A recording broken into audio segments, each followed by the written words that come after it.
Drunk and drive లో పట్టుబడ్డ lorry driver పై ఖమ్మం జిల్లా సత్తుపల్లి నియోజకవర్గం విఎం బంజారా పోలీస్ స్టేషన్ ఖాకీలు ప్రతాపం చూపించారు. పోలీస్ స్టేషన్ కు తీసుకెళ్లిన లారీ డ్రైవర్ ని జీవన్ కుమార్ ను ఇష్టం వచ్చినట్లు చితకబాదారు.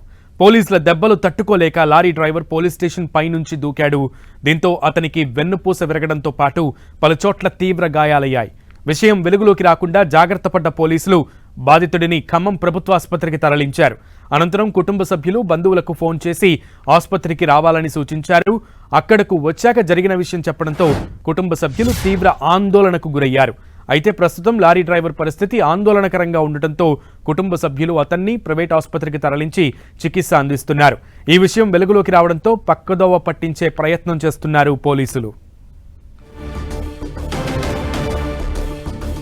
ఇదే విషయానికి సంబంధించి పూర్తి సమాచారం మా ప్రతినిధి సైదులు అందిస్తారు. సైదులు.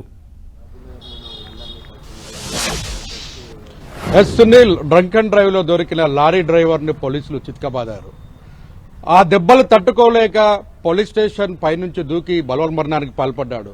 దీంతో గుట్టు చప్పుడు కాకుండా పోలీసులే నేరుగా ప్రభుత్వ ఆసుపత్రికి పోలీస్ వాహనంలో తరలించారు. అక్కడి నుంచి పరిస్థితి కొంచెం విషమంగా ఉండడంతో బంధువులకు సమాచారం అందించారు. సమాచారం అందించడంతో నేరుగా వారంతా కూడా బంధువులందరూ కూడా చేరుకుని అక్కడ ఆసుపత్రిలో చికిత్స పొందడం కొంత ఇబ్బందికరంగా ఉండడంతో ప్రైవేట్ ఆసుపత్రికి తరలించారు. ప్రస్తుతం ఖమ్మంలోని ఒక ప్రైవేట్ ఆసుపత్రిలో చికిత్స పొందుతున్నారు. ప్రస్తుతం బంధువులు ఉన్నారు, అడిగి తెలుసుకుందాం.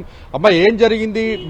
ఏమైతాడు అతను లారీ డ్రైవరు? మనోడయ్యా, ఏం జరిగింది? లారీకి పోతుండు, పట్టుకొని చితక బాదారు, కిందికి గుంజి బాదిన తర్వాత ఇక పట్టుకొని కట్టేశారంట. పోలీస్ స్టేషన్కి వచ్చి కాళ్ళు చేతులు కట్టి బాగా కొట్టాక ఇక తట్టుకోలేక భయానికి పైకి ఎక్కిండంట. లంజడకు దూకి సాగురాన్నాడంట. ఆ నెలకు పైకి ఎక్కి దూకిండు. ఇప్పుడు ఎలా ఉంది? ఆరోగ్యం ఎలా ఉంది? ఇక కాళ్ళు కదలటలేదు, మొత్తం ఇరిగిపోయినాయి, లోపలే ఇరిగిపోయింది శుభ్రంగా.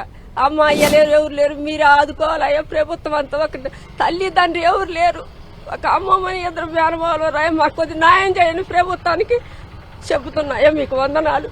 మీరు చెప్పండి, అసలుకి ఏం జరిగింది? ఏం చెప్తున్నాడు జీవన్ కుమార్? మాకు ఫోన్ చేసి మీ అబ్బాయి ఇట్లా దొరికిండు, హాస్పిటల్ తీసుకొచ్చామని ఫోన్ చేశారు. మేము వచ్చేసరికి అక్కడ ట్రీట్మెంట్ మంచిగా లేదని మేము ప్రభుత్వ ఆసుపత్రికి తీసుకొచ్చాము. ఇక్కడ తీసుకొచ్చినాక ఎక్స్రే తీస్తే 3 చోట్ల ఇరిగిందని చెప్పారు. పోలీసు వాళ్ళేమో ఫస్ట్ దాని మీద నుంచి దూకిండని చెప్పారు. తర్వాత ఏమో మళ్ళీ బిల్డింగ్ మీద నుంచి దూకారని చెప్పారు. ఇంతవరకు వాళ్ళు ఒకటే ఫోన్లు చేసి ఏంది ఫస్ట్ ఒక మాట చెప్పారు, తర్వాత ఒక మాట చెప్పారు. దీని మీద ఫోన్లు వస్తున్నాయి.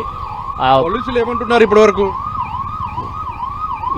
పోలీసు పర్యవేక్షణలో కనీసం రావట్లేదు. అసలు పోలీసులు అన్నది అది కొట్టడం కరెక్ట్ కాదు. దాని మీద సిపి గారు పర్యవేక్షణ చేసి ఎవరైతే బాధ్యులు ఉంటారో వాళ్ళందరినీ త్వరగా సస్పెండ్ చేసి ఆ కుటుంబానికి న్యాయం చేయాలా. ఆ పిల్లగాడికి తల్లిదండ్రులు లేరు, సొంత మేనమామ ఒక అమ్మమ్మ ఉన్నది. వాళ్ళని మాత్రం అసలు వాళ్ళకి కాళ్ళు చేతులు ఇరిగిపోయి మరీ అనాథ లెక్క ఉన్నారు. కనీసం వాళ్ళని ప్రభుత్వం నుంచి వాళ్ళకి సహాయం అందేలాగా చేయాలి.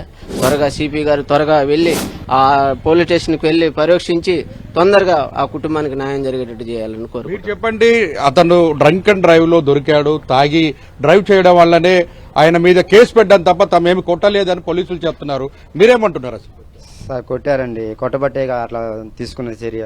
కొట్టబోతే వాడు మామూలు ఏం చేయాలంటే తీసుకొని డ్రింకింగ్ టైం దొరికితే పట్టుకొని కాసేపు పైన కట్టించుకొని. మొత్తంగా చూసుకున్నట్లయితే పోలీసులు మాత్రం అతను ఎవరు కూడా కొట్టలేదు, కావాలనే మద్యం తాగిన మత్తులో పైనుంచి దూకి బలవన్మరణానికి పాల్పడ్డారని కూడా పోలీసులు చెప్తున్నారు. కానీ ఇక్కడ మాత్రం కుటుంబ సభ్యులు మాత్రం పోలీసులు కొట్టడం వల్లనే బలవన్మరణానికి పాల్పడ్డాడు. 3 చోట్ల వెన్నుపూస విరిగింది. దాంతో పాటు ఇంకా పలు చోట్ల కూడా వెన్నుపూసతో పాటు ఇతర చోట్ల కూడా బొక్కలు విరిగాయి. కాబట్టి ఇప్పుడు ఆసుపత్రిలో చికిత్స పొందుతున్నారు. తల్లిదండ్రులు కూడా ఎవరు లేరు, ప్రభుత్వం ఆదుకోవాలి. పోలీసులు ఇలా విచక్షణ రహితం కొట్టడం భావ్యం కాదని కుటుంబ సభ్యులు ఆవేదన వ్యక్తం చేస్తున్నారు. తమ మనవడిని ఆదుకోవాలి, తల్లిదండ్రులు కూడా లేరని కూడా కన్నీరు మున్నీరుగా వినిపిస్తున్న పరిస్థితి. కెమెరామెన్ విజయ్తో సైదులు, ఖమ్మం ప్రైవేట్ ఆసుపత్రిలో ఉన్నటువంటి తాజా పరిస్థితి. ఓకే సైదులు.